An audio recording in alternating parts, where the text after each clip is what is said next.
আমার ফুল বাগানের ফুলগুলিকে বাঁধবো না আজ তোড়ায়।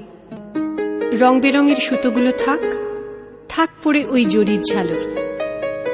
শুনে ঘরের লোকে বলে, যদি না বাঁধো জড়িয়ে জড়িয়ে ওদের ধরবো কি করে, ফুলদানিতে সাজাবো কোন উপায়ে? আমি বলি, আজকে ওরা ছুটি পাওয়া নটি, ওদের উচ্চহাসি অসংযত, ওদের এলোমেলো হেলাদোলা বকুল বনের অপরাহ্নে চৈত্র মাসের পড়ন্ত রৌদ্রে। আজ দেখো ওদের যেমন তেমন খেলা, শোনো ওদের যখন তখন কলধ্বনি, তাই নিয়ে খুশি থাকো।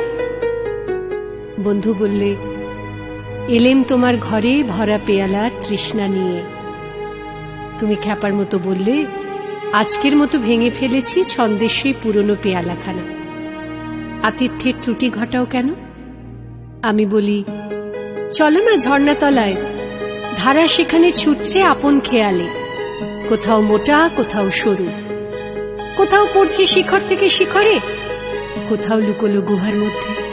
তার মাঝে মাঝে মোটা পাথর পথ ঠেকিয়ে দাঁড়িয়ে থাকে বরপরের মতো। মাঝে মাঝে গাছের শিকড় কাঙালের মতো ছড়িয়েছে আঙুলগুলো। কাকে ধরতে চায় ওই জলের ঝিকিমিকির মধ্যে? সভার লোকে বললে, এ যে তোমার আবাধা বেনির বাণী, বন্দিনী সে গেল কোথায়? আমি বলি, তাকে তুমি পারবে না আজ চিনতে? তার সাতনলি হারে আর ঝলক নেই, চমক দিচ্ছে না চুনি বসানো কঙ্কনে। ওরা বললে, তবে মিছে কেন, কি পাবো ওর কাছ থেকে? আমি বলি, যা পাওয়া যায় গাছের ফুলে ডালে পালায় সব মিলিয়ে। পাতার ভিতর থেকে তার রং দেখা যায় এখানে সেখানে, গন্ধ পাওয়া যায় হাওয়ার ঝাপটায়, চারদিকের খোলা বাতাসে দেয় একটুখানি নেশা লাগিয়ে। মুঠোয় করে ধরবার জন্যে সে নয়, তার অসাজানো আটপোহরে পরিচয়কে অনাসক্ত হয়ে মানবার জন্যে তার আপন স্থানে। আমার ফুল বাগানের ফুলগুলিকে বাঁধবো না আজ তোড়ায়।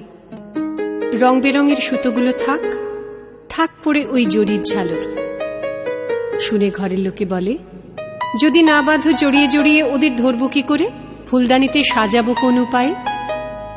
আমি বলি, আজকে ওরা ছুটি পাওয়া নটি, ওদের উচ্চহাসি অসংযত, ওদের এলোমেলো হেলাদোলা বকুল বনের অপরাহ্নে চৈত্র